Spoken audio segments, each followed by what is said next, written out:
We have sunshine, we have blue sky somewhere up there. We also have a gentle breeze, we have the birds singing, we have everything going on at the moment on this rather super Sunday. And yes, it is Easter, so happy Easter straight away to all those who are celebrating Easter and even to those who are not. Hello, welcome, here we go again. It is English Addict coming to you live from the birthplace of the English language. We all know where it is. I know where it is. And you are now thinking, Mr. Duncan, just get on with it.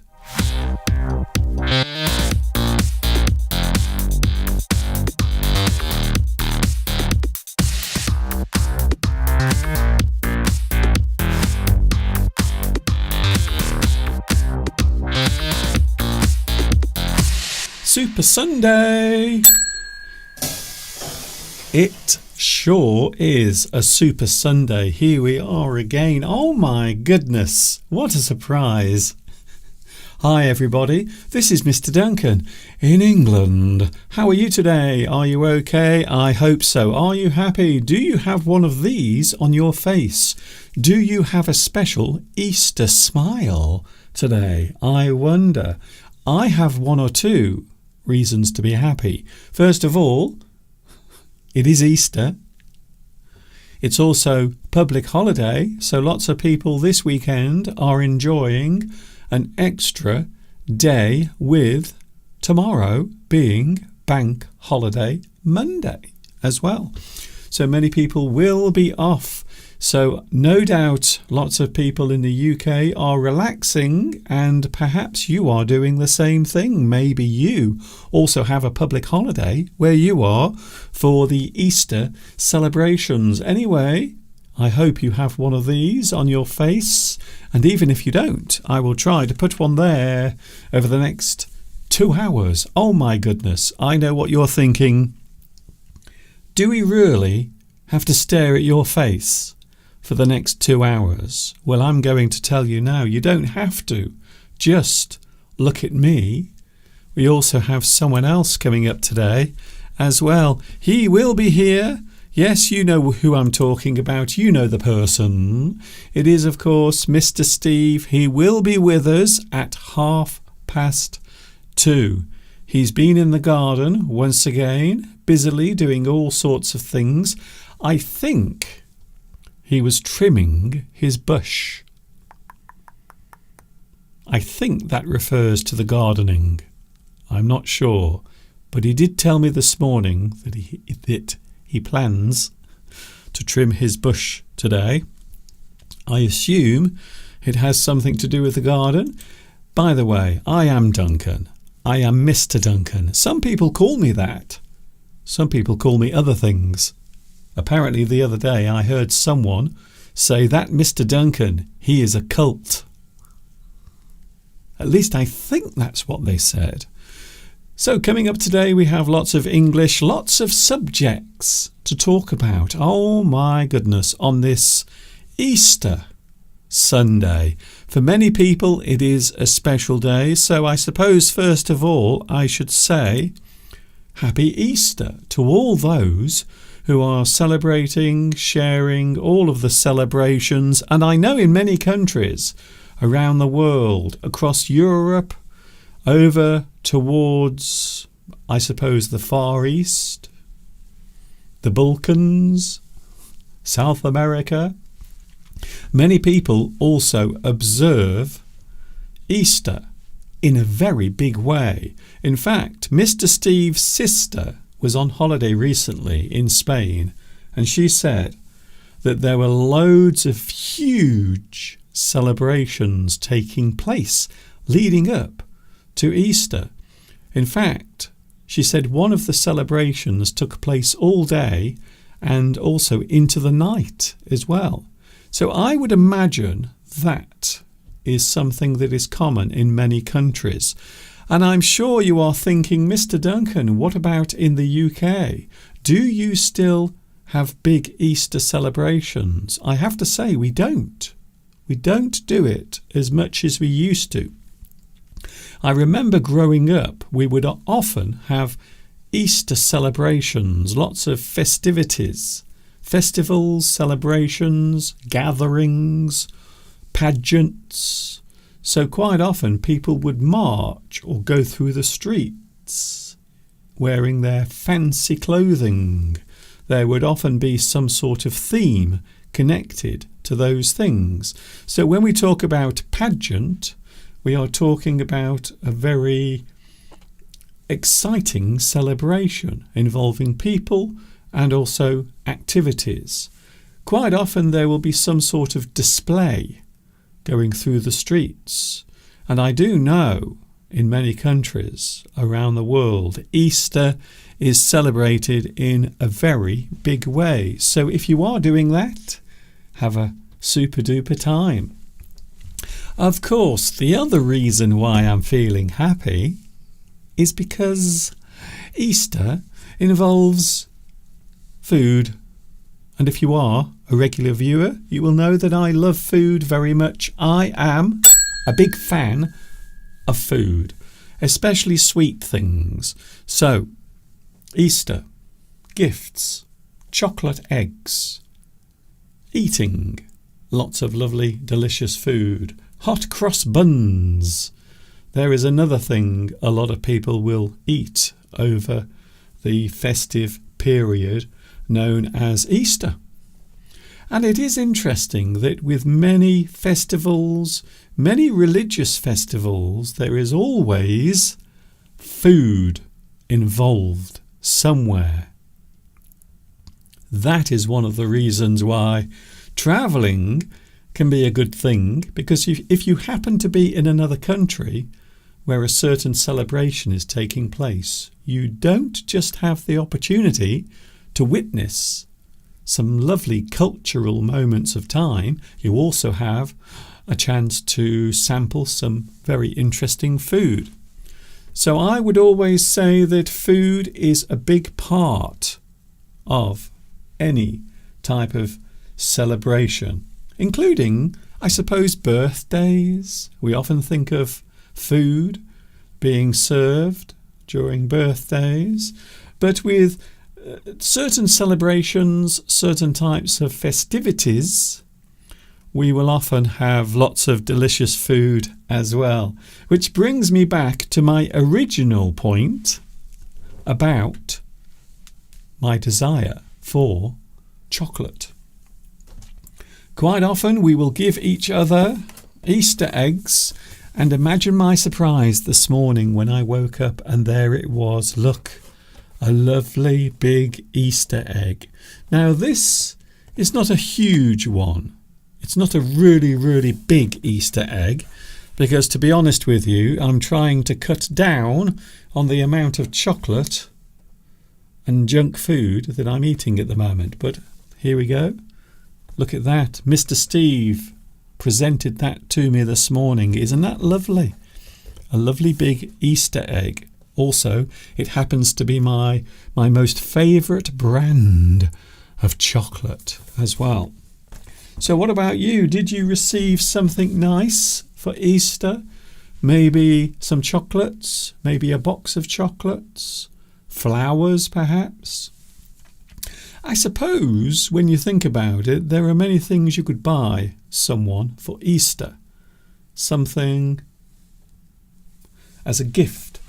Maybe a little chick. We often think of Easter as being a time of birth, just like on the photograph here that you can see on your screen. So we often think of this time of year as being a period of birth. Things appear, things are born, or I suppose you might talk about the basic belief behind Easter is, of course, rebirth as well. If you are a religious person, you will know exactly what I'm referring to. So for the final time, for now, happy Easter to everyone, and I hope you have a super duper day. Many people, of course, excited whenever we have a public holiday. whenever there is a long weekend, we always expect the weather to be good. Now, as I mentioned last Wednesday, there is one thing we are well known for here in the UK, and especially England. England. Why did I say that in a strange way? England quite often has bad weather during the summer.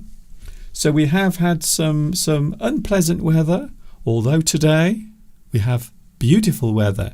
It really does look like Easter has arrived today, because we have glorious weather, we have beautiful sunshine, and another thing you will notice is, well, you can also see that many of the trees now have become green, because we are just approaching summertime.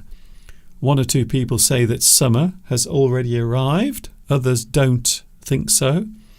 And very early this morning, I got up to listen to the dawn chorus. So this is this morning's dawn chorus.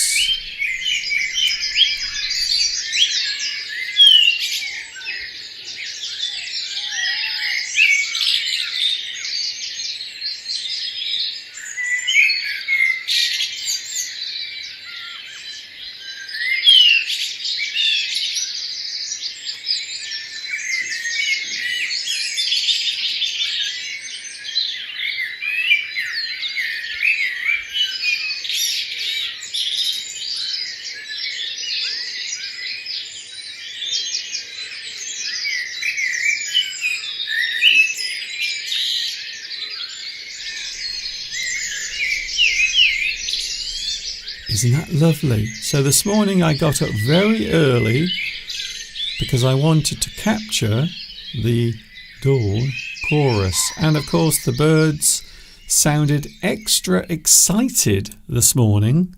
And I think it is because they knew that Easter had arrived. Not only that, they will also be aware that summer is on the way. I have to say, I am really looking forward to some nice days of sunshine. For two reasons. One, it's always nice when the sun is out, and also we are planning our big rendezvous, which is coming up at the start of June. And if you want to join us, you are still welcome to, if you want to get involved with the festivities. So I suppose you might say that we will be having our own festivities, our own celebration on the 1st of June. We will all be meeting up in Paris.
I have to say, I love that music ever so much.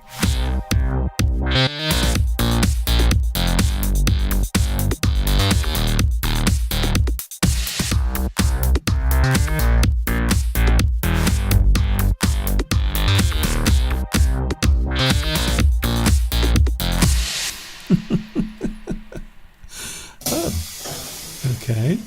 Thank you very much to all those who said, Mr. Duncan, you have something on your shoulder. I checked, and it was a dead moth. So for the first 15 minutes of today's live stream, I actually had on my shoulder a dead moth. It's gone now. I have disposed of it. I will take it to the local moth cemetery and I will give it a lovely burial. Maybe I will have a 5-gun salute for it as well. We will see what happens. Although the neighbours, they will often complain about my gun salutes every time an animal or an insect dies around here. So I suppose I have to be careful. We have sheep at the back of the house. Oh my goodness. It's all going on. It is never a dull moment. It is never boring if you live in the countryside. So you will have a chance to meet up. If you are interested in meeting up in Paris, please let me know.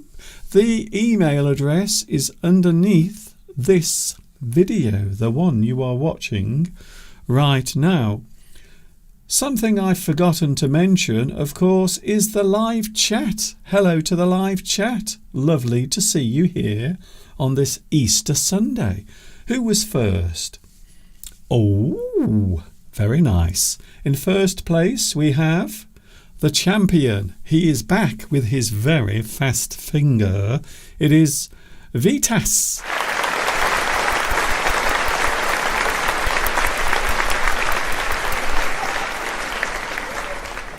Vitas, would you like a bite, a little nibble of my Easter egg as a prize for coming first on today's live chat? I will try to send some to you. I will try my best. Here we go then. Also we have Beatrice. Hello Beatrice. Where are you at the moment, Beatrice? Are you up in the mountains or are you down on the ground in the valleys maybe? Also we have the one, the only, the ever so lovely Luis Mendez is here today. I've just realised, because of this moth that I had on my shoulder, there's lots of dust that has come off the moth. And now I want to sneeze, unfortunately. I will try my best not to. Also we have a Wessal Awak, who says hi. Hi to you as well. It is lovely to see so many people joining the live chat over the past couple of months. We have lots of new people dropping by, dropping in, saying hello and leaving comments. At the moment we have around 1,000 new subscribers every day. Every single day we now have 1,000 new subscribers. So hello, if it is your first time watching today, hello to you. I hope you are having a good day. We also have Franco Ferrari. I hope your Easter Sunday is going well. Also, Christina will be celebrating her birthday just before we meet up in Paris. We might have a chance to get together before that happens. Mr. Wan, hello Mr. Wan, who says, Mr. Duncan and Mr. Steve, welcome back with a new live stream. Thank you very much. I always try to do this regularly. Now there's an interesting word. It's also hard to say.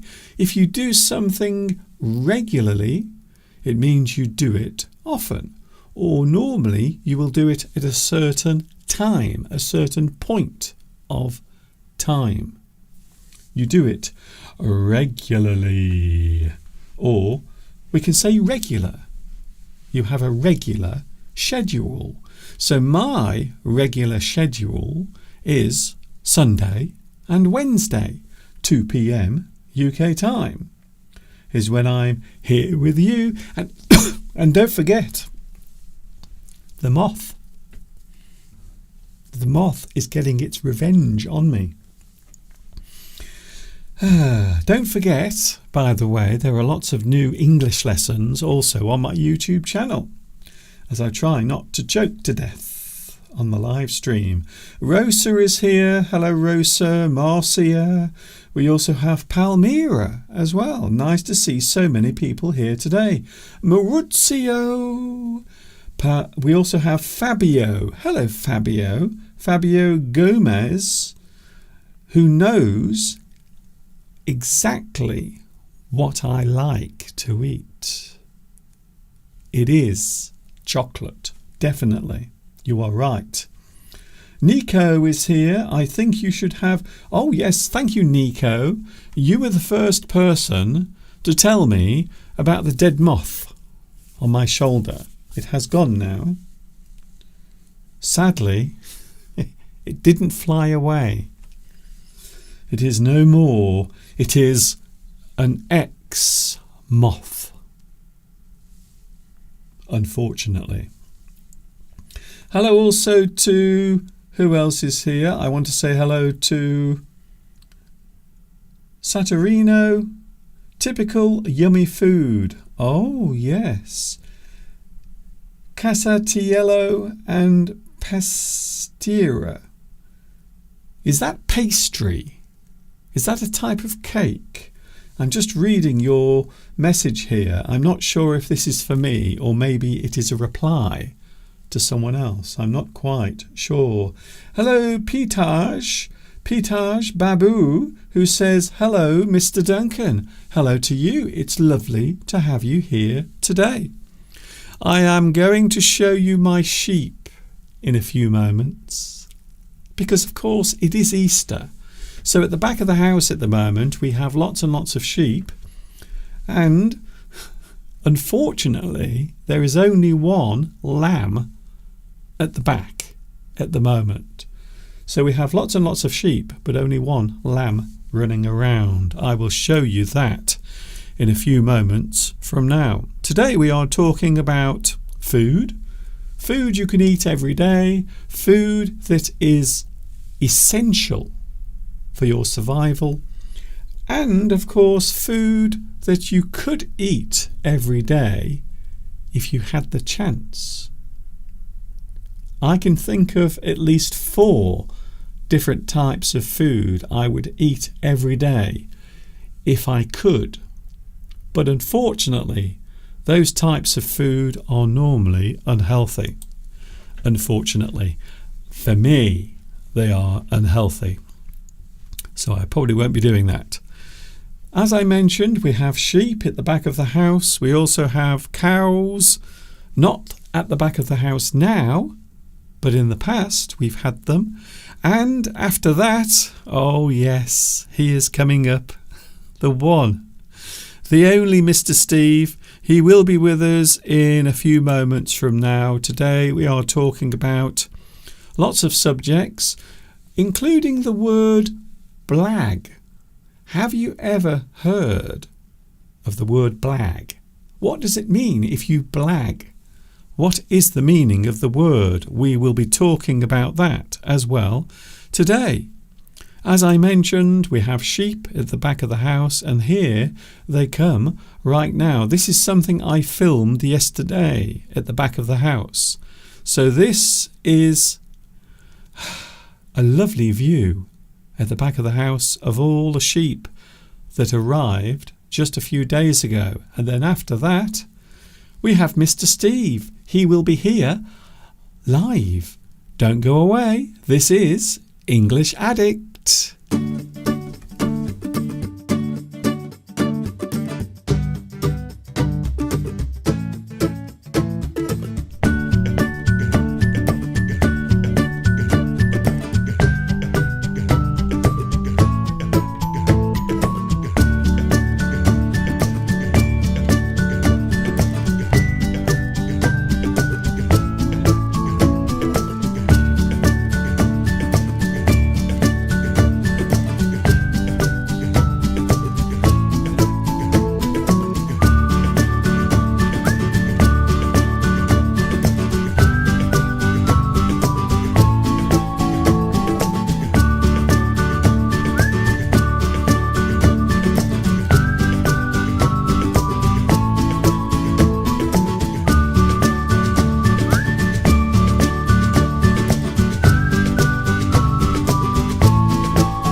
boy now.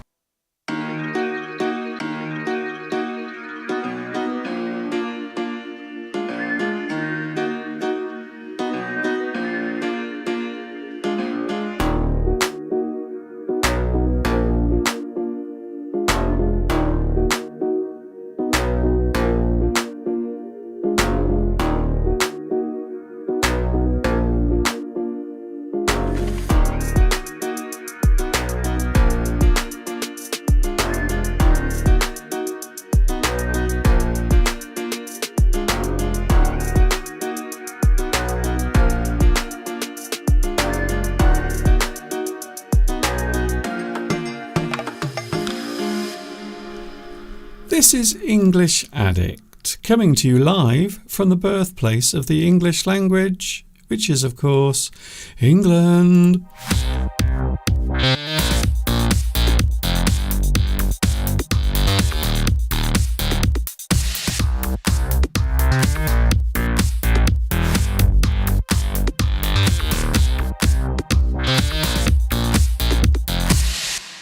Easter is in the air. It is Easter, it is Sunday. I hope you are having a good Sunday wherever you happen to be watching in the world at the moment. Did you see the lovely sheep? Oh yes, they are lovely, and we have lots of sheep. We have around 50 sheep at the back of the house. I can't believe how many sheep are there at the moment, but we do have around 50 and also one lamb, looking very lost and lonely. Here he is then. It is the man that everyone loves to applaud, everyone loves to see every single Sunday. It is the one, the only, we are talking all about Mr. Steve. Hello, wonderful, beautiful viewers from across the globe. Here we are again. It's 2:30 and I'm on. And it's lovely weather outside, Mr. Duncan. I've been outside trimming a bush, a big conifer in front of our front door that is in desperate need of a trim. And I've done my neck in, as we say. I've done my neck in, which means I've slightly overextended my neck trying to trim this very big conifer tree. You know what it is, Steve? It's your age. Of course, a lot of people might say, why are you doing that manual work on Easter Sunday? Well, the thing is, I'm back to work on Tuesday, so there's limited time for me to do these jobs. Other people are mowing their lawns, doing all sorts of things. That might come as a shock to some people who live in sort of very, let's say, very religious countries, who very devoutly celebrate Easter time. But yes, I'm working on Easter Sunday. Shame on me. Well, I don't but think we're working anyway because we're doing a live stream. All right, Steve. Let me say a few things first of all. For those who don't know who the hell you are, this is Mr. Steve, by the way, and he pops up every Sunday to give me a helping hand because I am here for 2 hours every Sunday, and despite the fact he's been very busy in the garden trimming his bush. I wasn't actually sure what Mr. Steve meant when he told me earlier he was going to trim his bush today, but apparently it is for his garden. He's trimming his bush in the garden, and the neighbours always love watching Mr. Steve trim his bush. It's a conifer tree that has really grown too big for where it is. It needs cutting down. Chop it actually. Down. Chop it down. Get rid of it. It does need chopping down, but I've trimmed it today. Yeah. And it's been great. I feel full of energy, Mr. Duncan, raring to go for the next hour and a half. Even though you've broken your neck? Even though, it's all right, I think. I don't think I've dislocated anything. Good. But do you know what it's like? Start of the gardening season, your muscles after winter have gone a bit flabby. Yeah.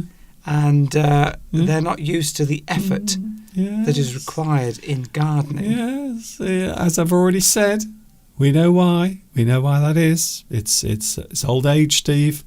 You've got to start taking it easy. You're not as young as you used to be. No way, Mr. Duncan, no way. No way am I giving up. Although I've got no room to talk because I have my big birthday coming up later this year. It's a big one. It's a big number. So I should be very careful that Mr. Steve doesn't say the same thing back to me. I might get a taste of my own medicine. That is a good phrase. At least I'm saying fit, Mr. Duncan. Gardening definitely keeps you fit, which is a good thing. And we all need to stay fit, as we all know. We say this quite often. Mm. We're told the advice that's thrown at us constantly is keep fit, exercise, and rest, of course, in between. But we're not resting today, Mr. Duncan, because we're going to be, well, talking about Easter. Yeah. You've got all sorts of things to talk about. You've already shown the Easter egg that I purchased for you. I did show it earlier. Here it is. This is the egg. This is the beautiful egg that Mr. Steve bought for me. Some beautiful Belgian chocolate. I can even smell it. I can smell the chocolate from inside. I'm like one of those dogs you see at the airports sniffing for the illegal substances. Well, I would be very good at that. But if my job was sniffing secret supplies of chocolate that people were smuggling in, I could sniff around and find that chocolate. And we will consume all of it later. Yes, this will be gone by tomorrow. Gone. It will be gone by probably 9 o'clock tonight. Gone. And we have a special Easter roast dinner later on as well. We will be making a lovely dinner as well. Yes. I've been working hard in the garden, Mr. Duncan, and now I've put the oven on and cook a meal. But it never stops for me, Mr. Duncan. Stop complaining. I'm going to help you. I will be cutting up all the vegetables. We have quite a selection of vegetables today, by the way. We have swede. A lot of people don't like swede. I like it if you put it into... That sounds very racist, Mr. Duncan. Racist? Yes, a lot of people don't like Swedes. Oh, you mean the vegetable? Our Swedes are... Mr. Duncan, I understand what you mean. Are Swedes a race? Well, it's a joke, Mr. Duncan. It's a play on words. Yes. Well, even if you're from Sweden, it's not a race. I don't understand. You're being pedantic, Mr. Duncan. Pedantic. I am being 100% awkward. Pedantic. It's true. We have the lovely Guess the Picture idiom coming up later on.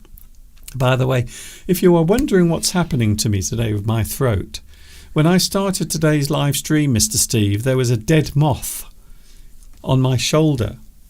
I don't know how long that moth had been there. A dead moth? Big dead moth. And everyone was telling me there is something on your shoulder. And when I looked, it was a dead moth. So I tried to brush it away, but all this dust came off the moth. It landed on you and died. You must be toxic, Mr. Duncan. Well, I don't think it landed on me. I think it landed on my T-shirt when it was hanging up. And then I put the shirt on, and the moth was obviously holding on as tightly as it could before it died. Poor moth.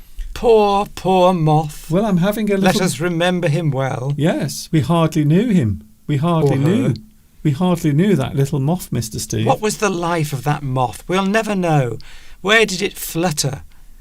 Where was it born? What did it do? All those memories are lost. We will never know. Every fly, every insect that dies, we know nothing of their lives. It's very sad. It is. It is. But they are stupid anyway. Let's face it, moths might be the stupidest insect, because when you see them at night, they're all flying against the window trying to get in, and they just keep bouncing on the window. And if they get into the house, they just fly into the hot lamps. Well, they didn't evolve with houses and windows, no, Mr. that's Duncan. True. That's why flies can never find their way out, because life didn't evolve with windows. And unless you know what a window is, then you're going to find it very difficult to find your way around it. Yes. We might have to wait for another million years for evolution to instruct moths that windows and light bulbs should be kept away from. Well, birds as well. Yeah. And the pheasant, did it not, Mr. Duncan? The pheasant jumped up to try and go through the window to greet you the other day. It did. It was very excited. It was very excited. That's true. I wish I was. I wish I was as excited as that pheasant. That's all I can say. We have a lot to talk about today, yes. Steve. Well, first of all, we have the live chat. Has anything caught your eye on the live chat? Because Saturino is saying, my family is Catholic and I am Catholic, but I do not go to church very often. And I'm thinking, you see, today, because it is Easter Sunday, there are many celebrations taking place around the world, but not very many here. But I do remember growing up, there used to be lots and lots of festive events that would take place around Easter and in celebration of the Easter season. But it doesn't really happen anymore. We've given it up in this country. My sister was in Spain last week on a short break holiday to a city in Spain, and she was very surprised and to see all the Easter celebrations taking place, all the parades. This is in a major city. Children, families, the whole families together, parades, went through till 1 o'clock in the morning, and they couldn't get a taxi back to the airport, all sorts of things like that. But she was shocked at the fact that these traditions are still kept up in many countries in Europe, Spain, and as you've pointed out, particularly Catholic countries. But we don't have any of that here in this country. The Church of England has long since given up trying to instruct us what to do. And so we don't have it. Actually, Lewis makes a very good point here on the live stream. Lewis is always making good points, of course, being a man of the world and a wise man. Yes. Through all his many years of life on this planet. What's the point?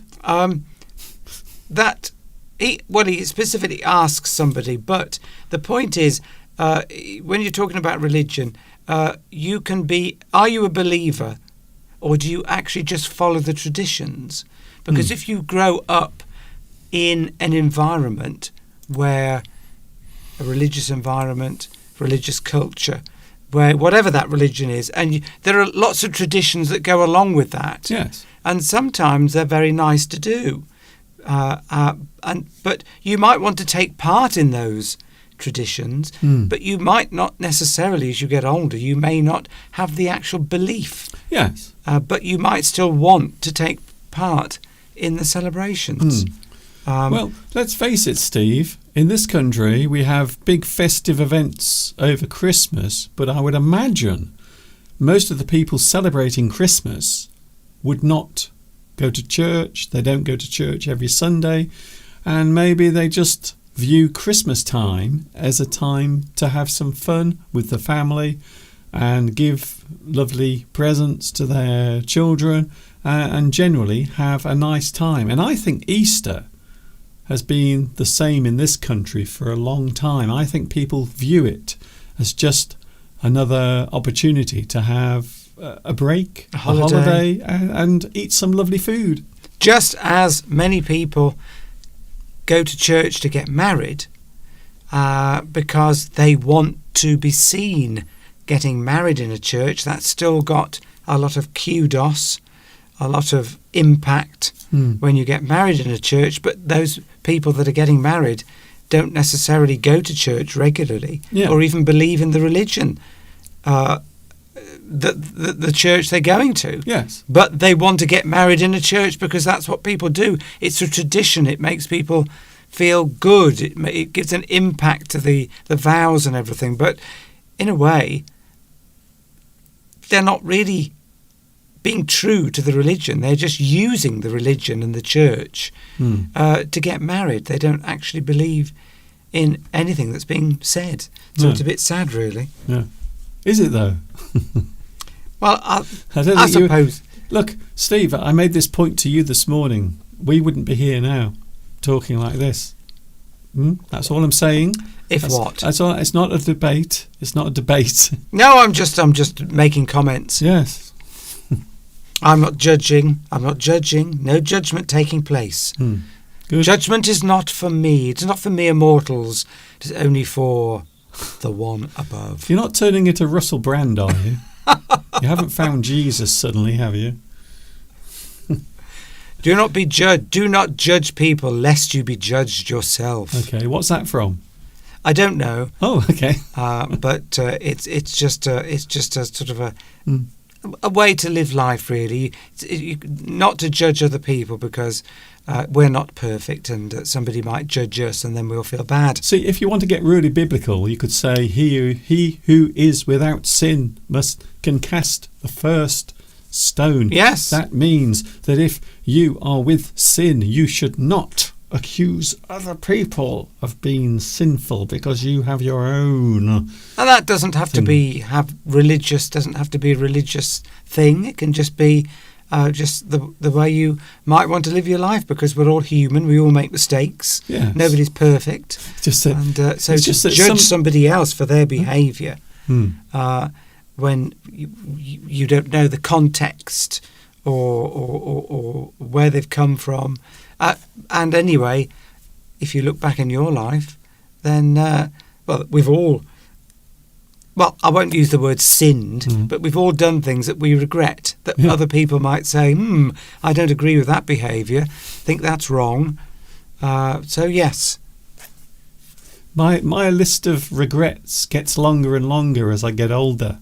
I keep remembering things that I did years ago, and then I have to add that to my list of things I regret, because sometimes you do things, you forget about them, and then you suddenly remember that you did those things, and then you think, I really regret doing that. There are many things in my life I regret doing. Christina makes a good point as well. I don't measure my spirituality by my attendance at church, but I am a believer. Yes, just because you don't go to a church doesn't mean that you believe. No.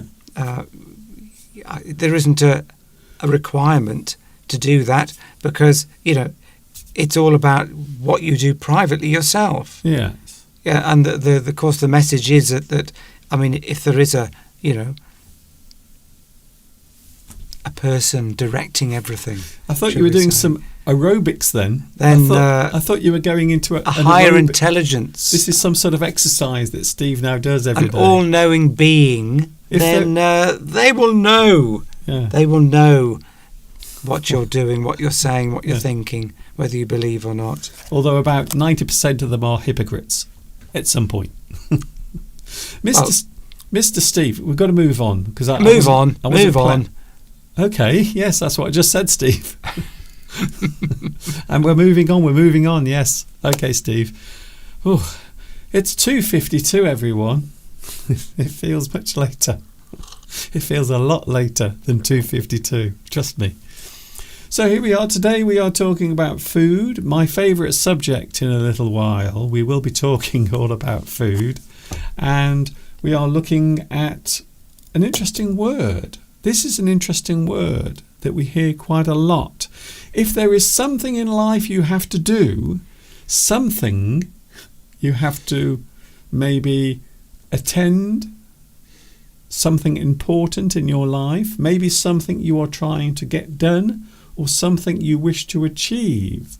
This is a word that we will often use because, let's face it, a few moments ago we were talking about wrongdoings and sinning, and you might say that this is a type of wrongdoing, something that may be bad.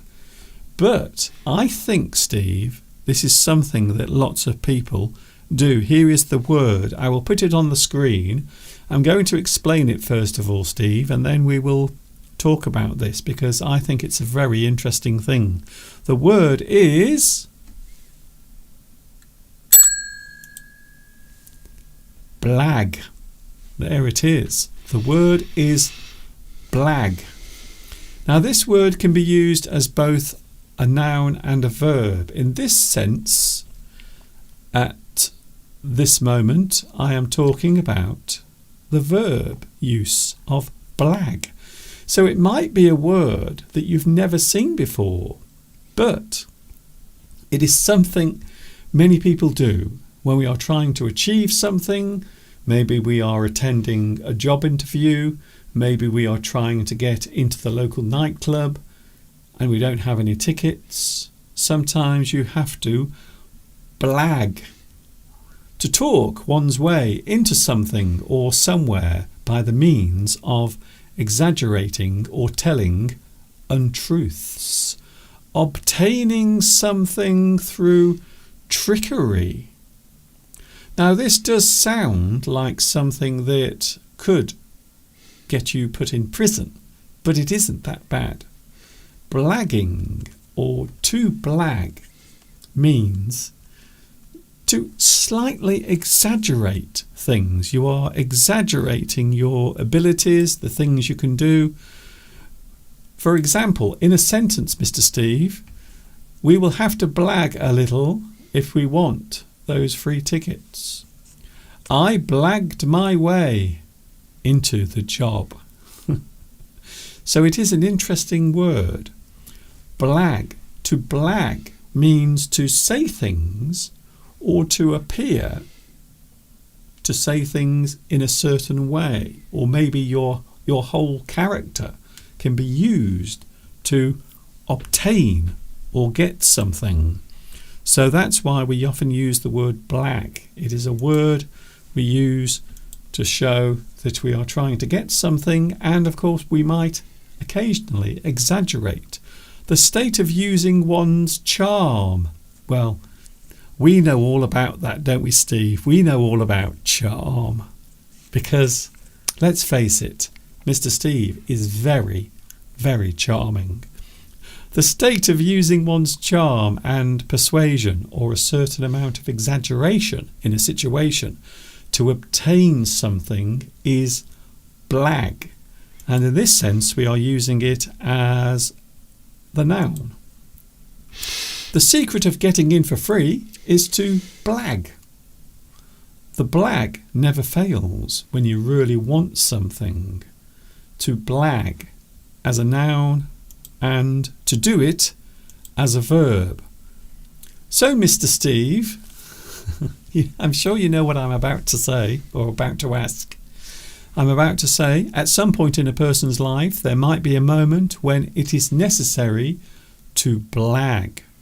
A slight exaggeration of one's experience or abilities. So in other words, there might be a certain situation. Can you think of a situation, Mr. Steve, where you might have to blag? Yes, commonly at a job interview, as you've already mentioned, people will sell themselves, and because if you're going for a job interview, you pretty much know that everybody else going for that job interview is going to probably slightly exaggerate their achievements or embellish their achievements, make them sound better than they really are by the clever use of words and sentences. We've all done it. Because if you don't, you've almost got to do a bit of blagging when you go for a job interview, because you've got to assume that everybody else is going to do it. Yes. So unless you're really outstanding, then I mean, in a way, is it dishonest? It depends what you say. Blagging doesn't necessarily mean lying. It just means exaggerating the truth a bit. Yes. In order to get something. Yes. In this case, what I'm talking about is a job interview. We all learn to put our best foot forward, to think of all the qualities that we have, and then use examples which are probably stretching the truth a bit. Yeah, that's a good... Now, I was going to say that, so thanks for saying that. You stretch the truth. You say something that is not necessarily untrue, but it is not necessarily 100% true. Yes, you might say, for example, somebody might say, "Tell me something about something you did at work that resulted in a change in the way that the company operated," or something like that. And you might say, "Well, I introduced this new scheme. It was a project, and as a result of that, sales went up 20%." But you're not saying a time period. You're exaggerating. They might not have gone up 20%. They might have only gone up 10% or something like that. It's just a blag. It's almost, somebody said, is it like to bluff? Is it similar to bluffing? Well, it is very similar, because you are saying something that isn't technically or strictly accurate. However, in this situation, this is normally something you do at that very moment in time to achieve something. So you wouldn't normally blag in an email, because that's something that is permanent, even though it can happen in that sense. It's normally verbal, isn't it? Normally verbal. In a moment where you have to do something, you have to think quickly, and maybe you have to say that you've had more experience in a certain job than you really have. So I think the job interview thing, Steve, is actually a very good example, because that's the one that most people think of when we talk about blagging. You are saying things that aren't technically true. You are stretching the truth. Because you know that there's no way to prove otherwise. Yes. That the person interviewing you probably has no connection with anybody at your work. So there's no way for them to actually check. But at the same time, they'll know if you're really lying, because they'll have some idea of what the job you do anyway. But as long as there's no permanent record that you said that. Yes. That's that. I think that is the big one. And we all do it. And as you also pointed out as well, sometimes you might want to, get into a nightclub. You might want to get into a party. And you've got to say something that's going to persuade the person that is stopping you, that could potentially stop you from getting in somewhere. Could be a restaurant. You might go to a restaurant and they say, "Oh, we're full." You might say, "Oh, well, it's very important. It's a very important birthday." You could sort of exaggerate about that, or you could say, "Oh, well, I know somebody that works here." I do this a lot when I try to get into customers. Yes. Well, I go somewhere and there is, like a receptionist that is the block between me and who I want to see. Okay. And I'll do a bit of blagging, because I want them to think. Say I've never been there before. I want them to think that, I'm not just a stranger turning up.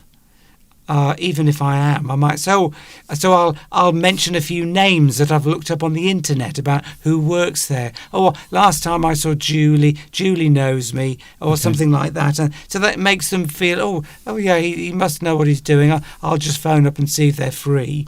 Just blag your way in a bit to places. So you have to do that, otherwise, I can't just go and say, "Can I see such and such?" No, bye-bye. You've got to sort of blag a bit. So it's on the screen now, as you just said. At the door of a nightclub, you might say that you know the owner, so you can get in for free. Of course, you don't. You don't know the owner, but it is good if you want to get into a place or a nightclub and you say, "Oh, it's okay. I know the person that owns this place." And if you know the name, of course, that's even better. Yeah. If you can say, "Oh, I know Jim. We went to school together," or something like that. Just you're blagging. You're blagging. You're exaggerating the truth. No one. But really, no harm is being done. Blaggers, when you blag, it's not really. You're not really doing any harm. You are sort of puffing yourself up a bit. As long as you're not put in charge of a nuclear reactor and you blag during the job interview saying that you know all about nuclear physics when you only spent 1 hour studying through a book? It's the job of the interviewer, of course, to discern whether you are telling the truth and test you with further questions. Yeah.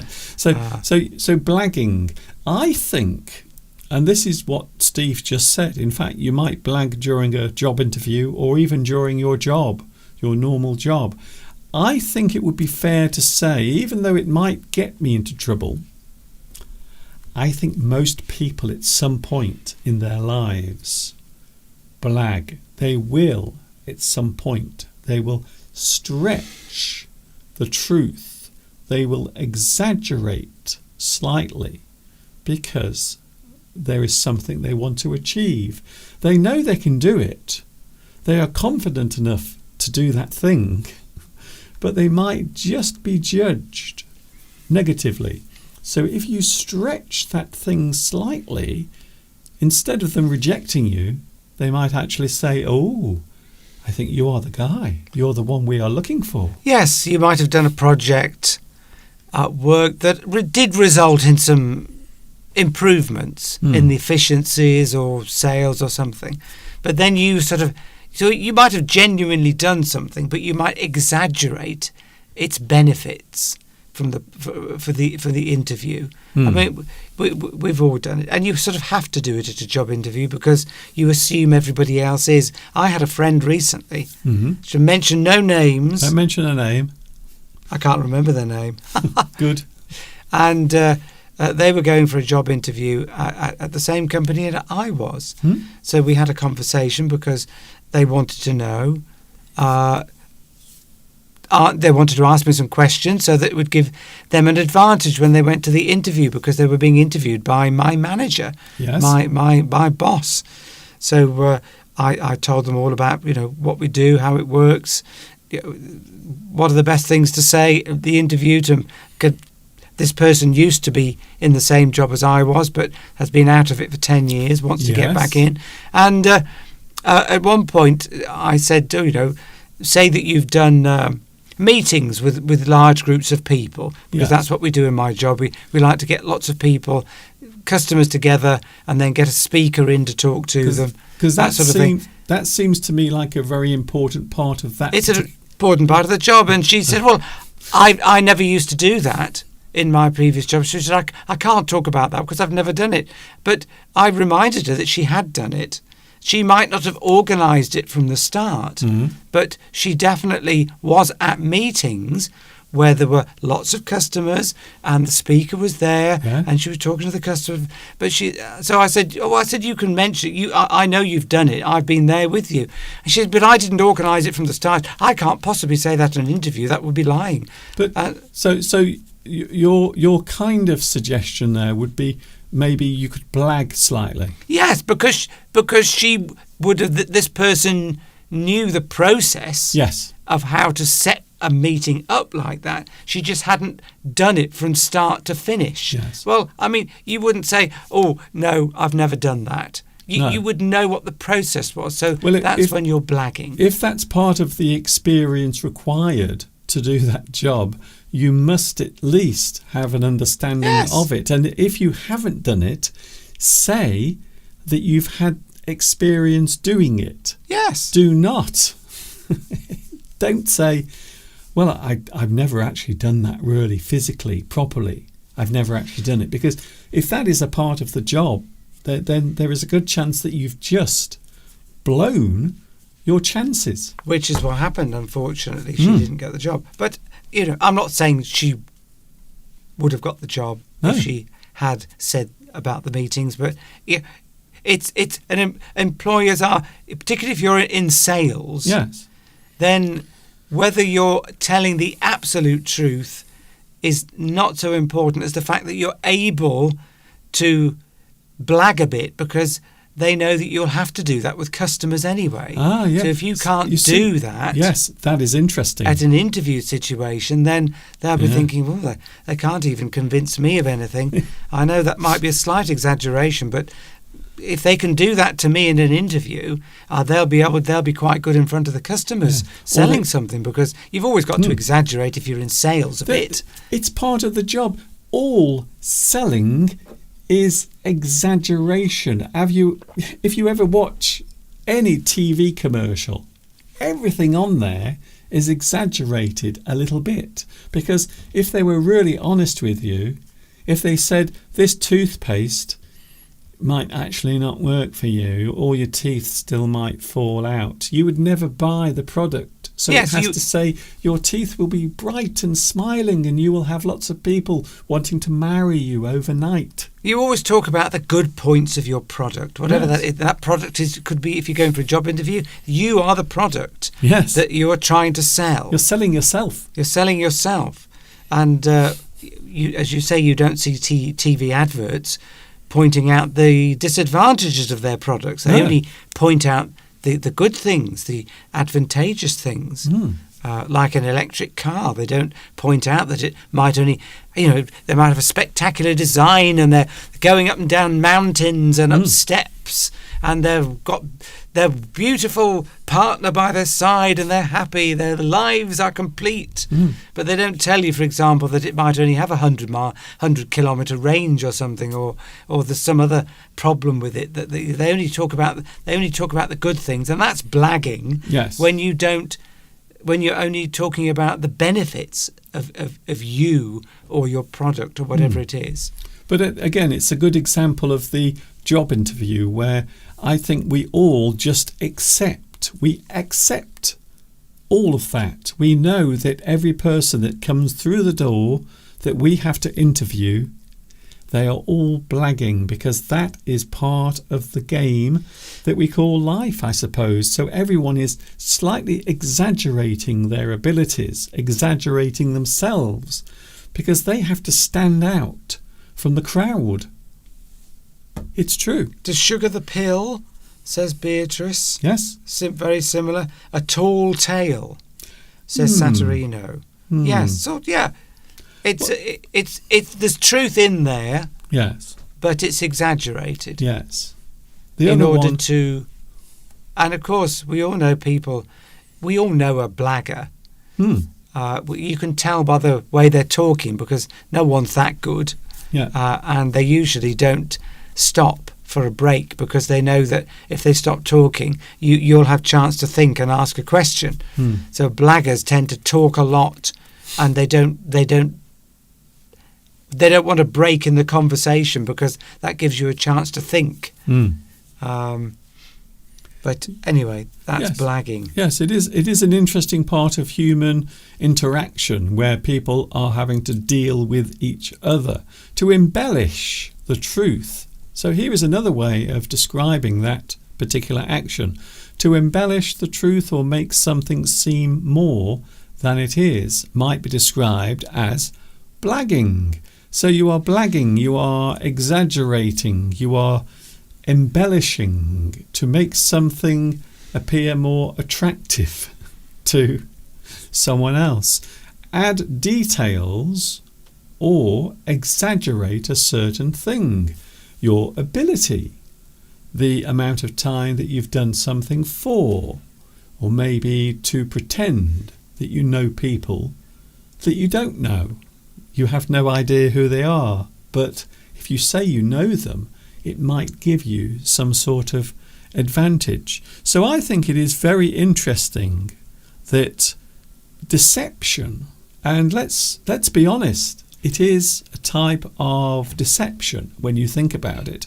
The use of one's charm or appealing personality might help someone to blag their way into a job or a place.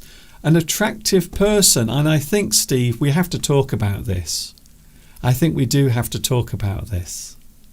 I know we live in strange times where people now are being put in rockets and sent off into space if they say the wrong thing or if they don't sing very well.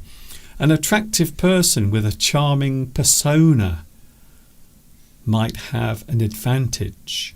Now, I'm not talking about ladies only but I think men as well. So perhaps if you go to a job interview, Mr. Steve, and let's face it, you are you are very attractive.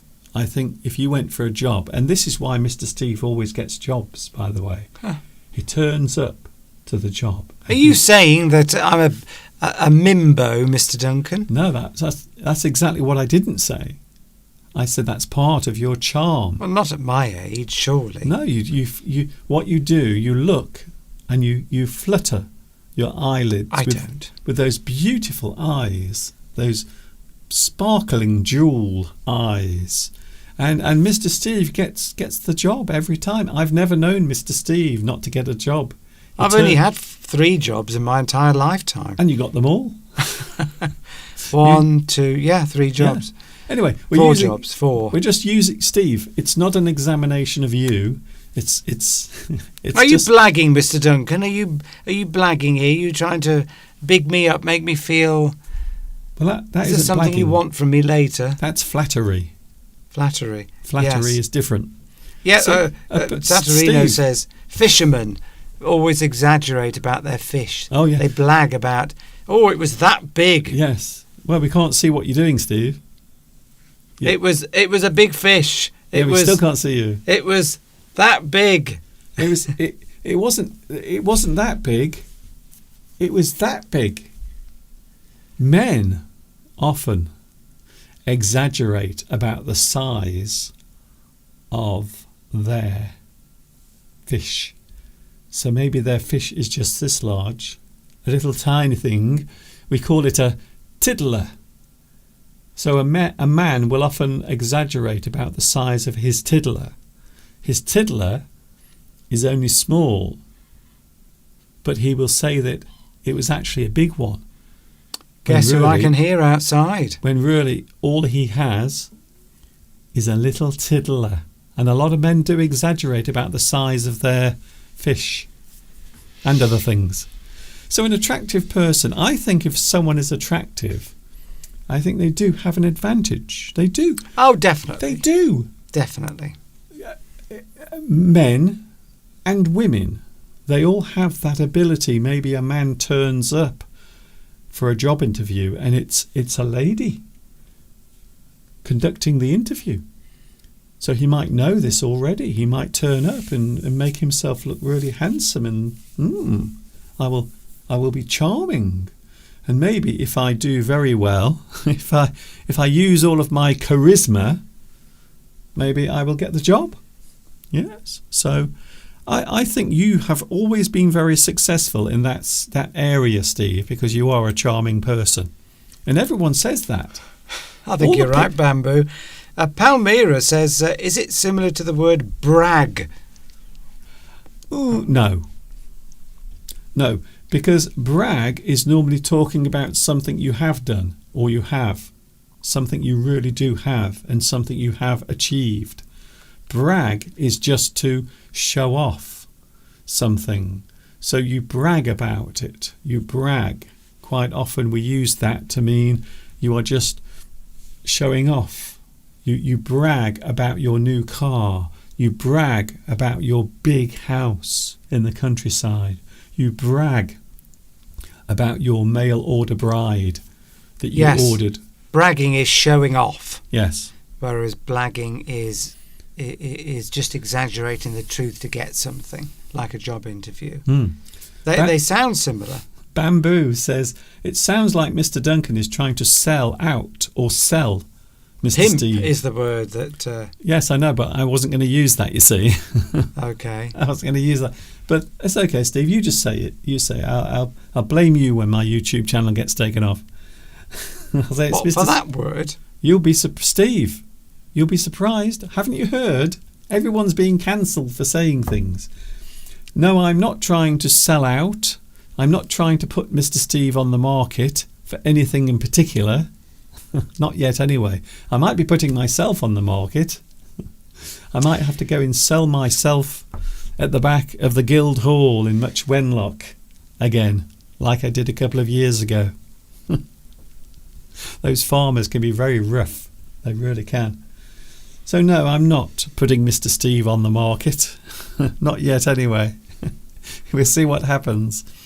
So I think it's an interesting part of human psychology and also behaviour as well, that quite often we will exaggerate things. We often put ourselves forward in an exaggerated way. We are going to take a quick break so I can have a drink of water for my poor sore throat. And then we will be back. Mr. Steve will be joining us in a few moments, and I will be back as well after this little break.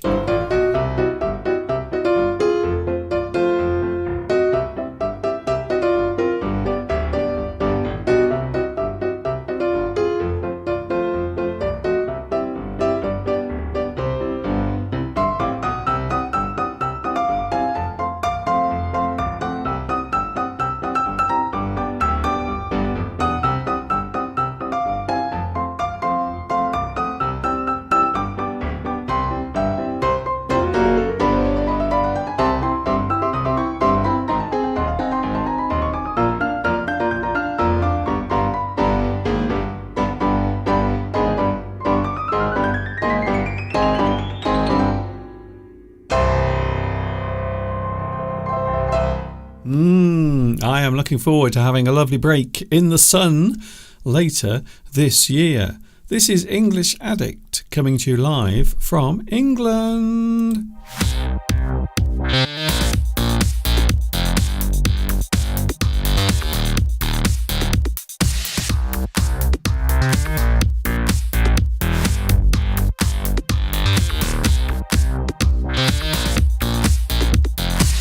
English Addict is with you today. It's very nice to have your company. Mr. Steve is also with us, joining us in the lovely, cosy, comfortable corner of the studio. Can I let you in on a secret? After my live stream finishes, normally, not today because I have to help Steve in the kitchen, but normally I will go over there to that corner and have a rest, because that chair is so comfortable. This chair was my grandparents used to have this chair, and then my parents had it, and it's been recovered, recushioned, and it's still in the family. Yes. So now that is part of my studio set, and it also serves as a lovely place to rest my aching back. Here we go, Steve. It is Easter, as I've already shown.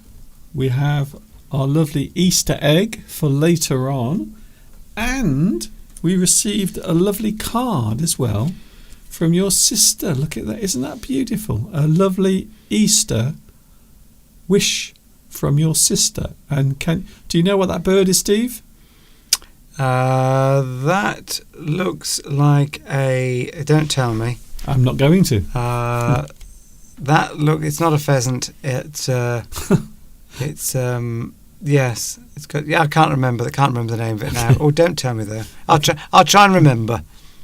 Somebody will probably tell me on the live chat. Well, that's it. If you don't tell me now, someone on the live chat will say anyway. Well, let's see if somebody else can get it. It's obviously easy. I do know. I just don't want to. This is a very common bird, and inside there is a lovely message that says.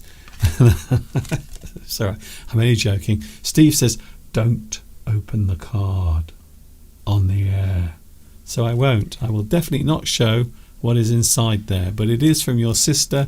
Thank you, Janice. Also, thank you very much. Daffodils on the front. Oh, yes, there are daffodils. Thank you, Janice, for your lovely gift as well. The chocolates that we did eat very quickly. They've now gone, unfortunately. But if you could send some more, I would be ever so grateful. So, Mr. Steve, we are talking about food because whenever we think of these festivals, we always think of food, and we are going to have a nice meal today. Chaffinch. Sorry? Is it a chaffinch? It's like, I wasn't sure what was happening. I thought you were having a seizure. I tuned in to a higher power. Really? I think it's a chaffinch. Am I right? I don't know. I thought you knew, Mr. Duncan. No. You were blagging. But where did you get that from? Well, because of the colours. I think it's a chaffinch. I might be wrong. It is a chaffinch. Oh, it is. It is a chaffinch, yeah. It suddenly came to me from another place. See, I had to make sure then you weren't cheating by using the live chat. No. So, yes, you are right. It is a chaffinch, a beautiful bird. The males always look splendid, and that particular bird on the card is a male. Here we go then, Steve. My favourite subject. I think it is many people's favourite subject. Everyday food. When we talk about everyday food you eat every day, and there are certain types of food that you might think of when we talk about everyday food. Food you will have normally as part of your normal routine. And of course, we also have types of food that you would love to eat every day if you had the chance. And there are many reasons why you can't. Food consumed every day is referred to as a staple. Now, I think that's a very interesting word, the word staple. So if something is a staple, what does it mean, Steve? Yes, it's a fundamentally an important constituent in your everyday diet that most people will eat. A good example would be wheat, bread, because bread is very important. Wheat, grain, has been for tens of thousands of years for mankind. So wheat would be a staple diet, almost like a main thing, an important constituent, because it gives you energy, it gives you protein, it gives you vitamins and minerals. It's something that if you cut out of your diet altogether, you would probably be lacking in something. I'm not saying if you cut out bread, you'd be lacking in something. There's always something you can replace it with. In sort of countries like China, the East, rice would be a staple. Okay. Because it's just a fundamental part of everyday cuisine. Other cultures, it might be meat, but certainly rice, wheat would be staple foods that would be difficult to do without. That's it. So staple is the word that refers to something that is a valuable thing to an individual as far as their diet is concerned. This is often required food for nutrition and sustenance. So again, another interesting word, sustenance. To keep you going, to keep your body functioning, you need sustenance. And that often refers to stored energy or the things going around your body that can help you to be healthy and also survive as well. A person's 5 a day is a required type of food needed for good health. So we often talk about 5 a day. Around the world, I suppose people have different terms for this, but the essential things that you have to eat every day are often seen as the everyday food, the different types of food that contain those valuable things. And we are often told that we must eat 5 certain types of food every day. A required type of food needed for good health is your everyday food, your staples. People are telling us what their staples are. Yeah, please do tell us, because different countries, you'll have different staples, different sort of primary foods, as Christina put it. Aziz has said couscous, which we know is very popular in sort of what we would describe as Middle Eastern countries. Yes. What is that?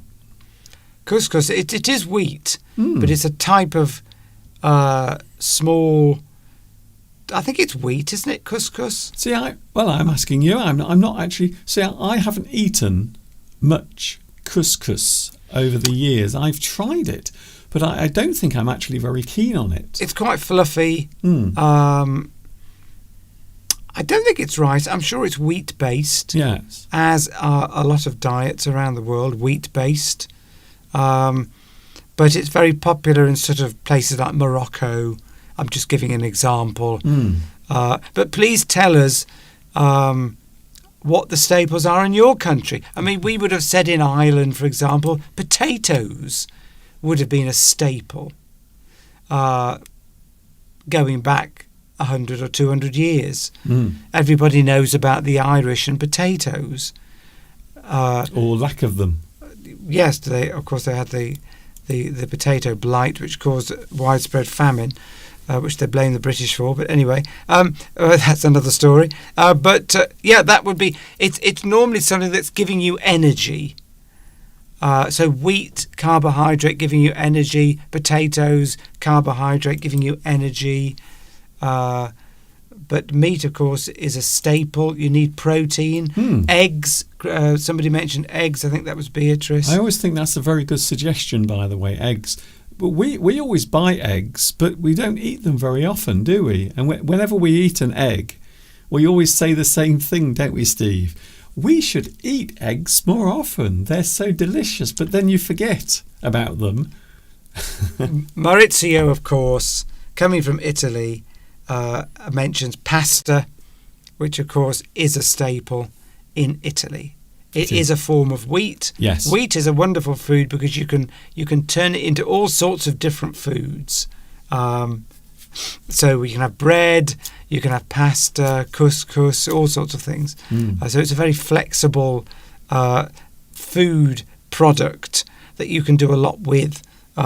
Which is why it, of course, is a staple in a lot of countries. Palmyra says bulgur is also wheat, and that comes from Turkey. So I'm just wondering whether that is also a type of couscous, maybe. So I think you are right, Steve, even though I don't know, but I think it might be wheat-based. These foods are types of food that we often see as essential or staples.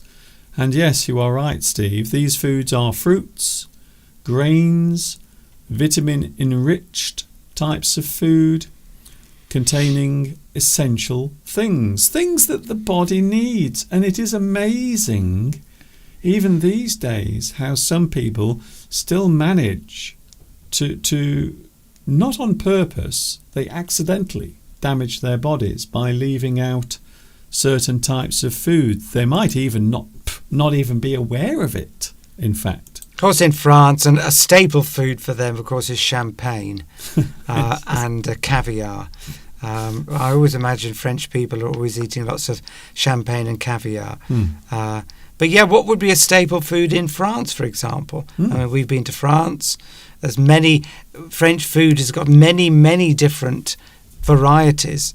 We always associate French people with their variety of food. I can tell you, meat serves a very big role in French cuisine, especially the red meats, beef especially, beef, lamb, and to a certain degree chicken as well. Mashed potatoes, we discovered. That seems to be a staple in many, certainly lots of restaurants serve mashed potato or a form of mashed potato. Trust me, we are going to talk about mashed potatoes, definitely, because that happens to be on my big list. Yeah, please tell us, your country, what's your staple food? What is a common food, almost a daily requirement, something that gives you your main energy and sustenance is a good word. I think we've mentioned that before. Yes. India, of course, it'll be rice, lentils if you're vegetarian. In India, lentils and rice will be your staple food, I would imagine. Easy to grow. And a type of bread is made there, which we like a naan bread. But that's not made from wheat. I believe that's made from... It might be made from wheat, but I think it's made from chickpea flour. which has a certain name. So if we've got anybody watching from India, can you please tell us what naan breads are made of? I don't think it's wheat. I think it's a different type of flour from chickpeas, which has a name, but I can't remember what it is.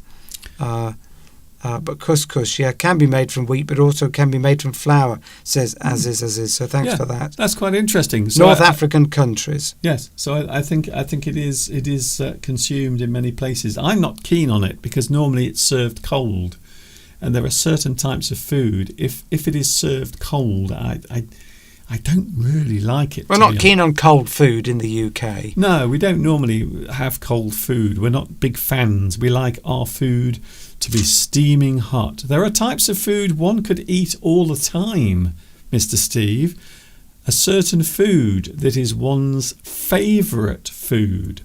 So some of us, even though we are told that we have to eat certain things, some of us, of course, have our own favourite food.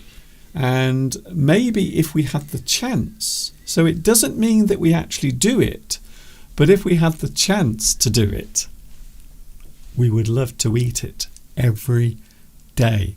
And I suppose I've already given mine away. Mashed potatoes. I love mashed potatoes. You boil the potatoes until they're soft. You put some milk, full cream milk, butter, full cream butter, sometimes a little bit of salt, and you mash those potatoes up until they're thick and creamy.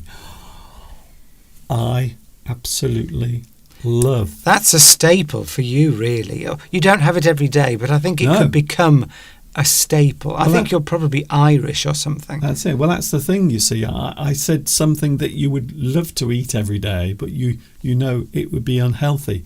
So that is my food that I would love to eat every day if I could do it. But of course, if you were to eat piles and piles of mashed potatoes every day, Steve, I would definitely get a little bit overweight. Of course, potatoes get a bad press, so to speak. They get we say a bad press, a bad rap. They get criticised a lot. Bad reputation. Say again? They get a bad reputation. They get a bad reputation by people who are promoting losing weight, because they're seen as carbohydrate foods are seen as bad foods if you want to lose weight. So bread, pasta, wheat-based products, potatoes are seen as bad by people wanting to lose weight and by dieters that promote. It's all of the starch, isn't it? And we have Claudia. Hello, Claudia. I was going to ask what's cooking, Claudia, but Claudia has told us I am cooking dumplings filled with mashed potatoes, fried onions and bacon. That sounds absolutely amazing. I really want to try that. That does sound like... It sounds a bit like an onion bhaji, Steve. Claudia, you should have men falling at your feet for your cooking. Because it's every time you mention something cooking, I just want to fly over and sample it. Yes. Oh, mashed potatoes is well known in Algeria, where aziz is like a puree in the French. Oh, right, okay, yes. Mashed potatoes in Paris, when we've had it, or in France, it's sort of not like the mashed potato we'd make here. It's more sort of creamy. It's more puree. They actually put lots and lots of proper, real cream, milk and butter into their creamed potatoes. That's what it should be. If you want to make real mashed potato, you've got to put the real ingredients. Have we got anybody from India watching? It's gram flour is what. But is that for poppadoms or is that for the naan bread, which I believe is gram flour? I think is GRAM. See, I always thought is chickpea flour. I believe. Yes, I always thought that naan bread was made with just a very unleavened type of bread. It may well be. Yes, it may well be. So I think I'm thinking of poppadoms, which are made with gram flour. But I think you can buy bags. I've seen it in the Indian shops. Okay. Bags of gram flour, I think, can be made. Is anybody from India watching? Yes, you've already asked that. Snack food or convenient food types tend to be popular.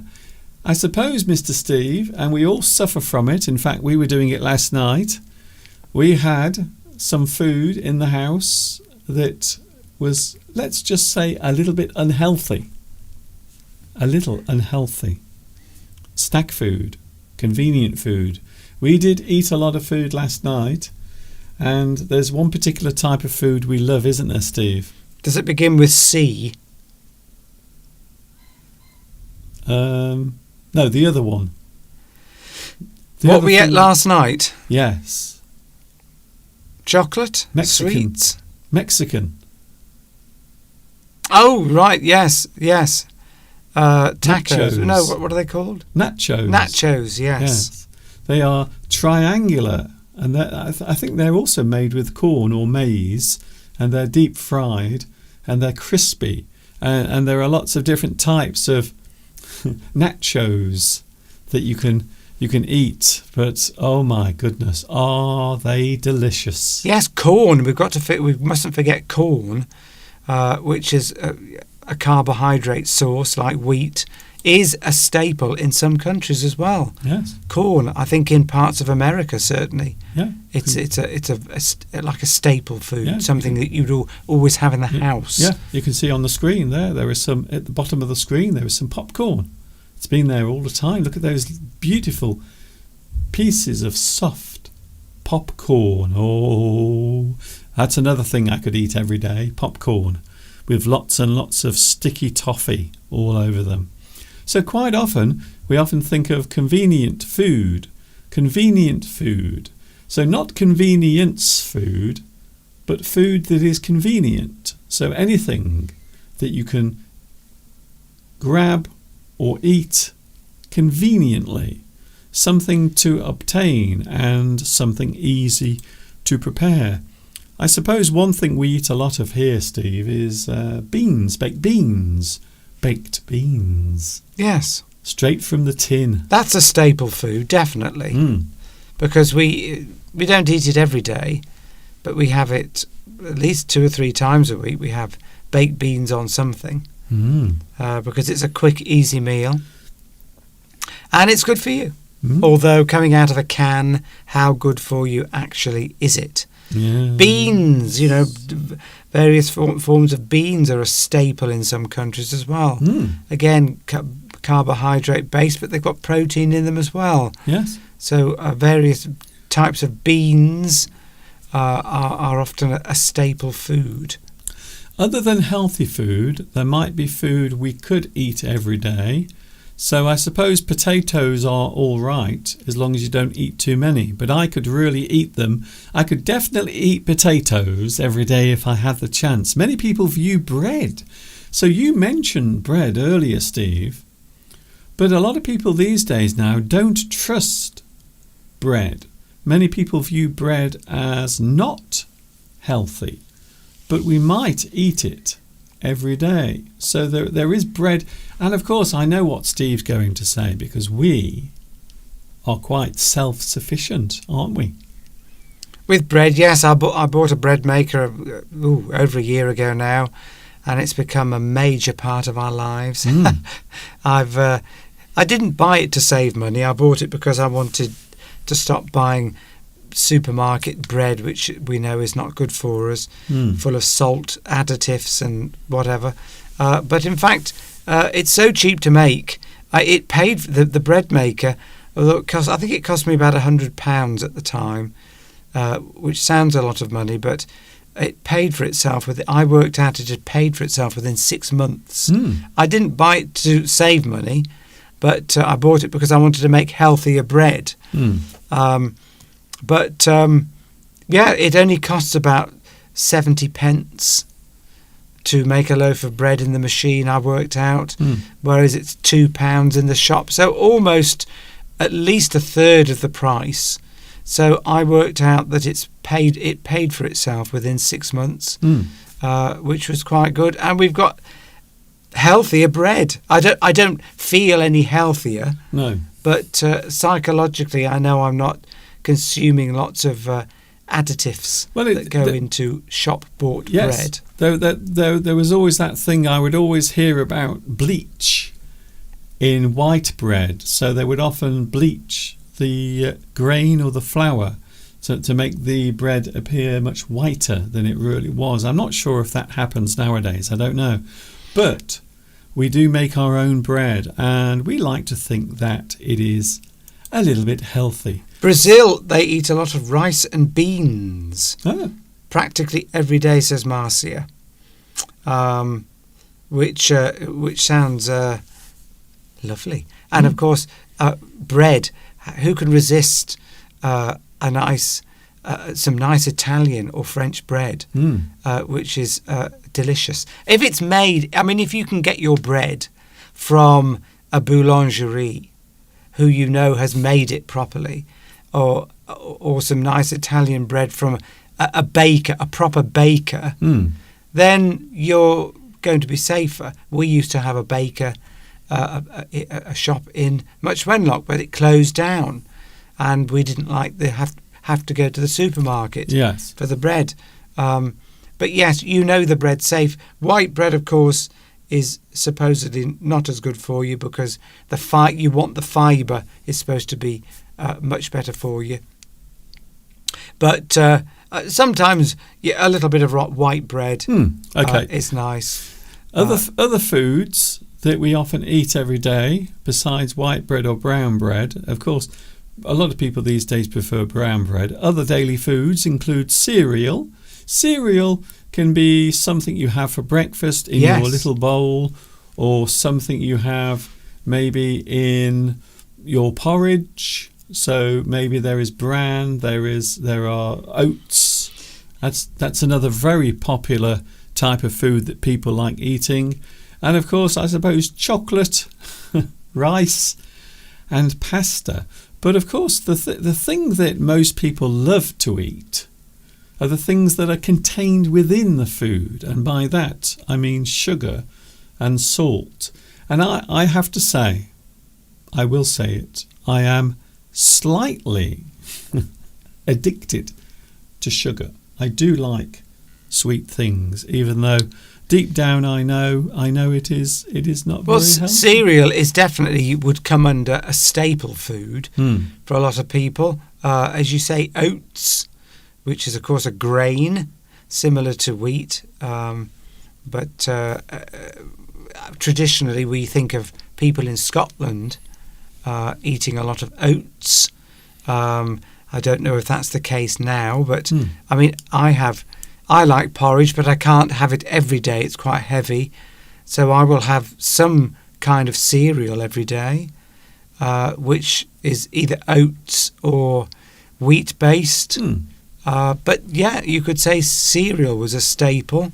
I think it's becoming less popular now because I read somewhere that there was a cereal factory in the UK closing down because people are eating less cereals now. They're certainly eating less of the sugary type of unhealthy cereals that recently have been getting bad press. Okay, Christina says Rice Krispies. Yes, Rice Krispies are a type of commercial cereal, and I do love anything like that, especially when they have lots and lots of sugar on top of them. I have to say, if you could, what food would you eat every day, Mr. Steve, without regard of the consequence? Well, I'd definitely have chocolate every day. Well, I do have chocolate every day. You almost do. Only a small amount, but if there were no health consequences, I would. I pretty much eat what I like to eat. I don't really eat anything I don't like, I would say. So every day, the thing is with eating something every day is that you become bored with it. I probably do have bread every day. Okay. Because we make it. I probably have a cereal every day. But yeah, wheat is definitely something I consume one way or the other every day. In fact, I think since we've started making our own bread, I think we consume more bread than we did before. I think Definitely. So. It's safe to say. So, well, we all know mine. It would be mashed potatoes. Mashed potatoes. I absolutely love them. And garlic. You'd have garlic every day as well. Can I just say, I have fallen completely in love with garlic. I don't know what it is. But you've always liked it. And of course, there are many foods that people dislike. What food do you dislike or find hard to eat? You know mine. You don't even need to ask me because everyone knows now. I don't like mushrooms and I don't like kidneys. I can't eat those things. What about you, Steve? Is there a food you hate? Yeah, I don't like seafood. By seafood, I mean things like mussels, prawns. Not fish. I like fish. What about crabs? Crabs. I don't like that kind of meat. I don't Have you like ever lobster. had crabs, Steve? Pardon? Have you ever had crabs? Well, we won't go into that, Mr. Duncan.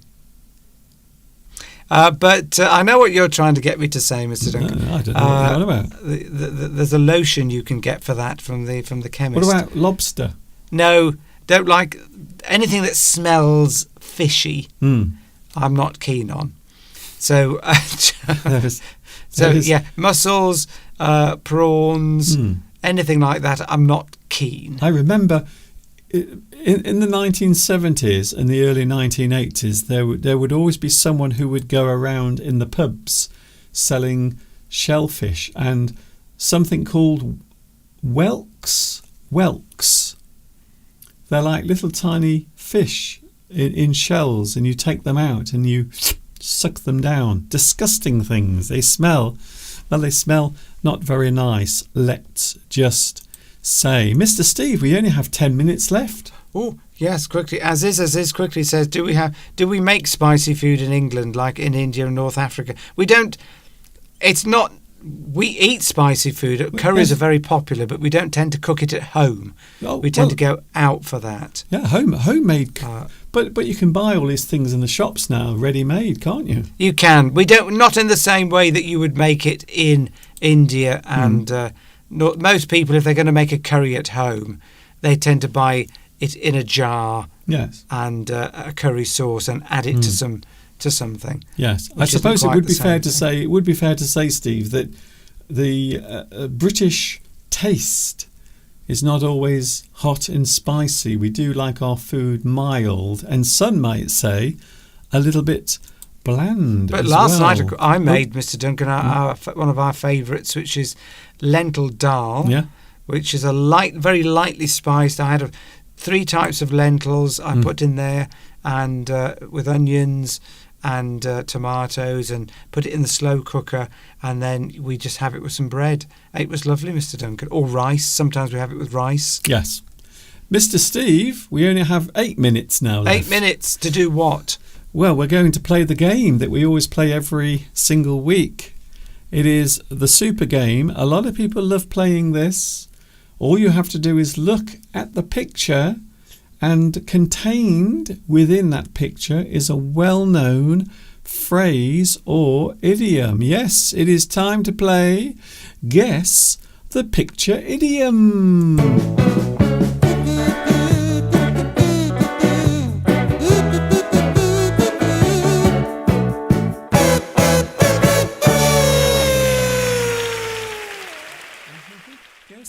Guess the picture idiom.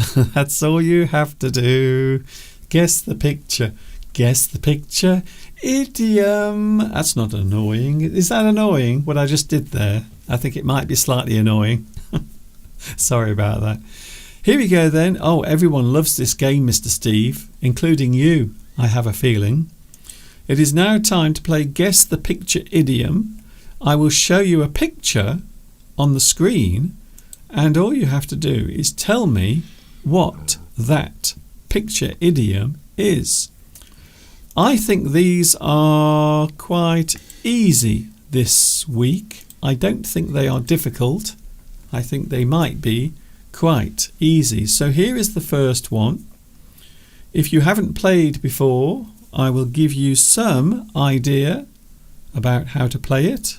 So here is the first one. I like this one. Don't forget, I spend a lot of hours making these. I don't use AI. It's all my own work. Where are you going, Steve?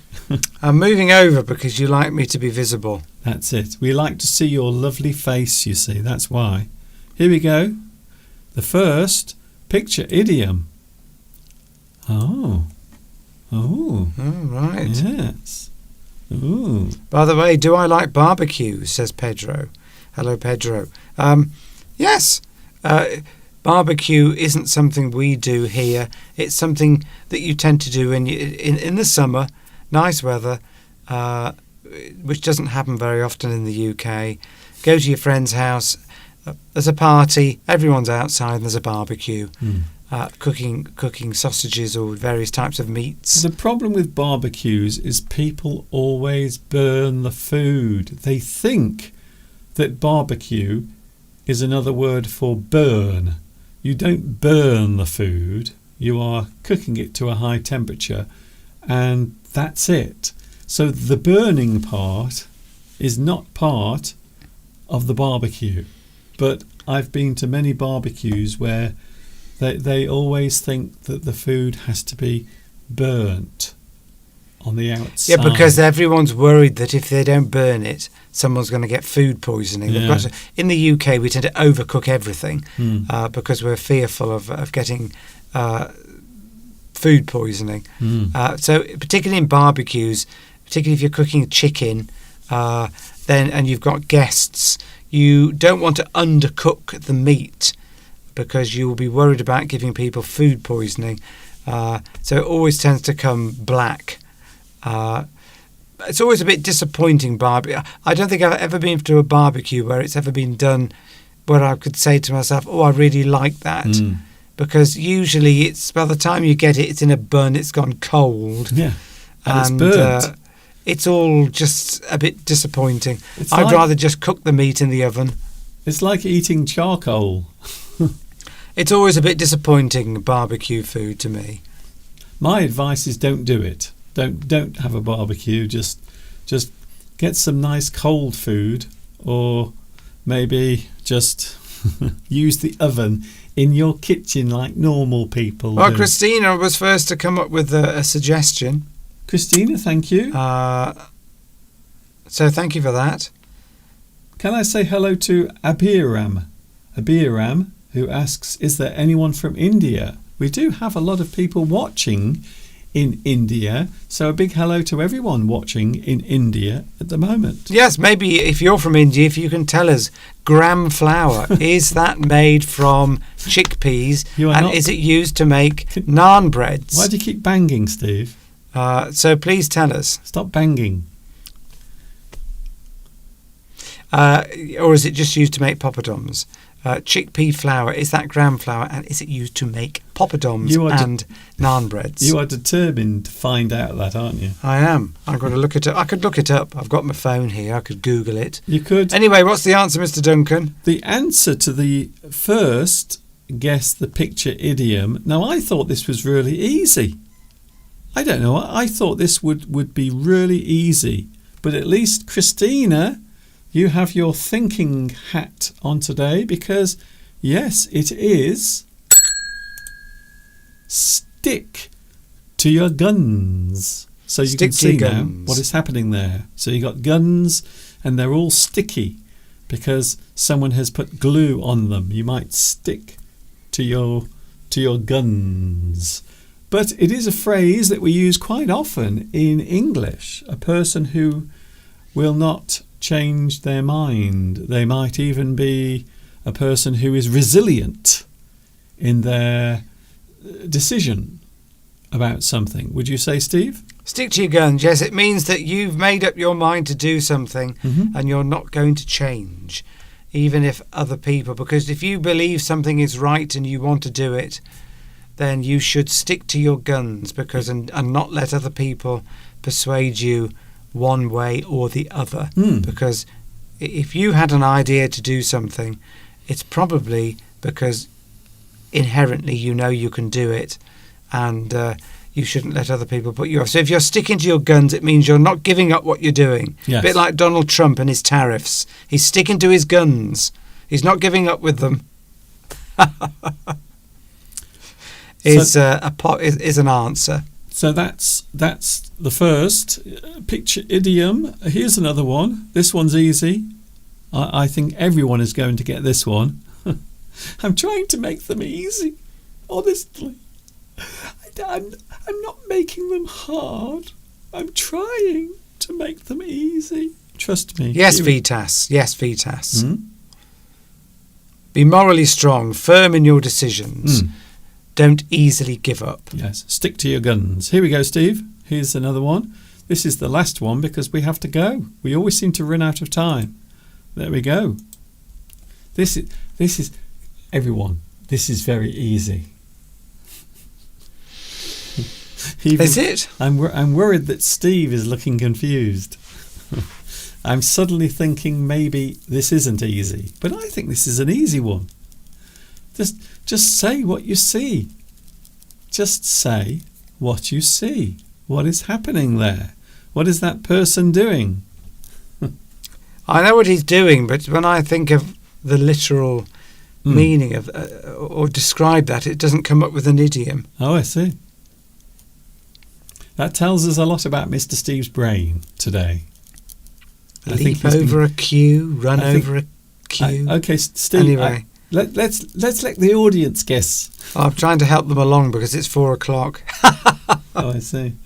We do have a meal to prepare, by the way. So as soon as this finishes today, we are both going into the kitchen and we are going to prepare the meal. Mr. Steve has a little chicken that he wants to stuff.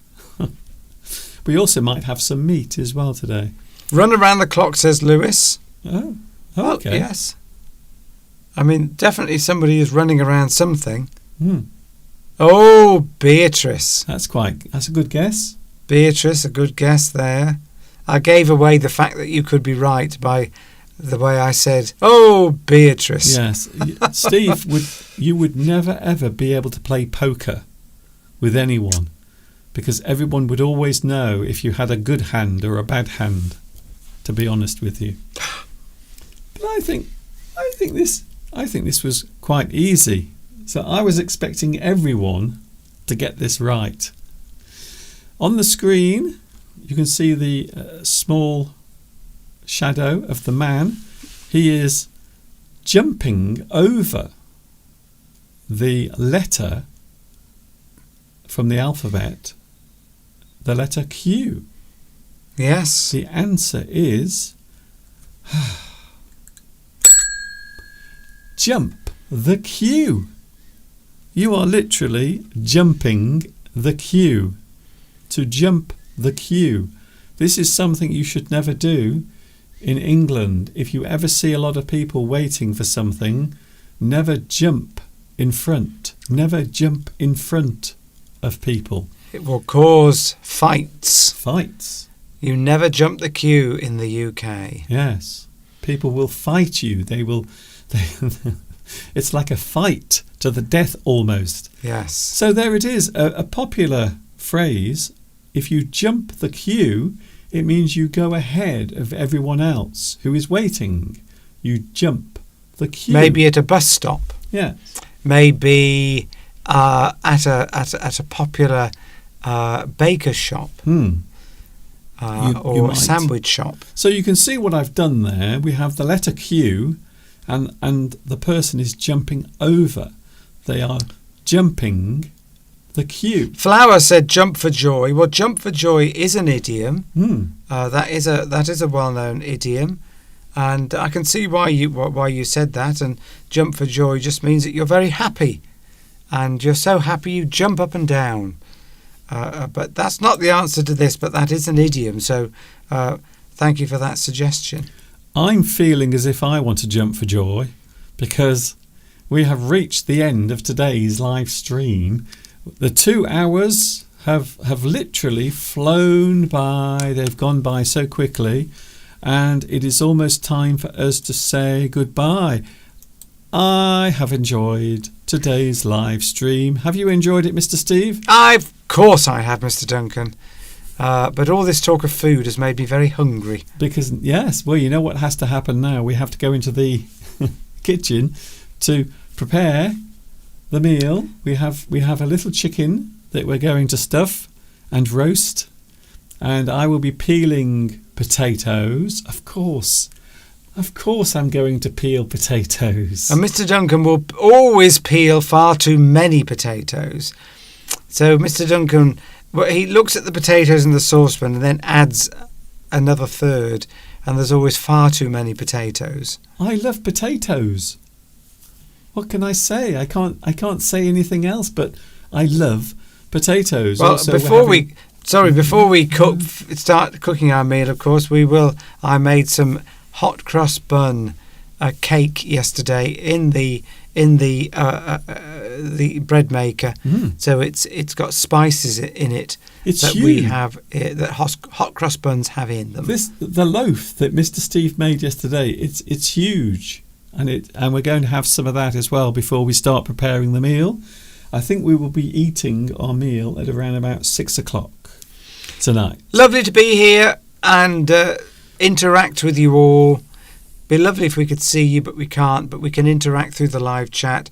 Please like Mr. Duncan's video today if you haven't already. It does help his channel enormously if you just tick that like button, and it really would make Mr. Duncan a very happy man. There it is. It's on the screen now. So give me a lovely like, and also don't forget to subscribe. We have around 1,000 new subscribers joining every day at the moment. Yes. So if you like this and if you want to subscribe, please do both of those things. It would be ever so nice. We will see you next Sunday, Mr. Steve. I think I'm here next Sunday. I'm sure I am. If I'm not, Mr. Duncan will tell you in the week, and then you can rejoice. So if Mr. Steve isn't here next week, that means he's not here. Bye, everyone. Thank you. Have a good week learning English on Mr. Duncan's English Addict channel. He can't wait. You really want to get into that kitchen, don't you? My stomach's rumbling, Mr. Duncan. Mr. Steve is hungry. See you next week, Mr. Steve. Bye. I don't think I've ever seen Steve so excited to get into the kitchen. Lots and lots of food will be eaten today by us. And I hope you enjoy the rest of your Easter Sunday as well. Enjoy the rest of your day. Enjoy the rest of whatever it is you are doing. I hope you've had a good time. I hope it has been worthwhile. If you want to watch this again, you can. Later on, there will be captions as well for you to watch. And also, you can have your own subtitles in your language as well later on. Thank you for watching. See you soon. This is Mr. Duncan. You know where I am. I am in the birthplace of the English language. You know where that is.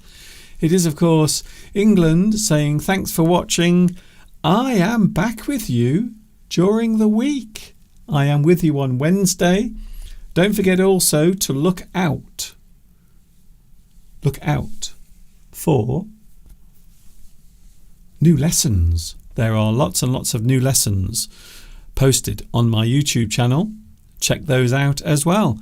Thank you very much for watching. I'm going now. See you soon and take care of yourself, whatever it is you are doing on this Easter Sunday. And of course, you know what's coming next. Yes, you do. Take care. See you on Wednesday. And ta-ta for now.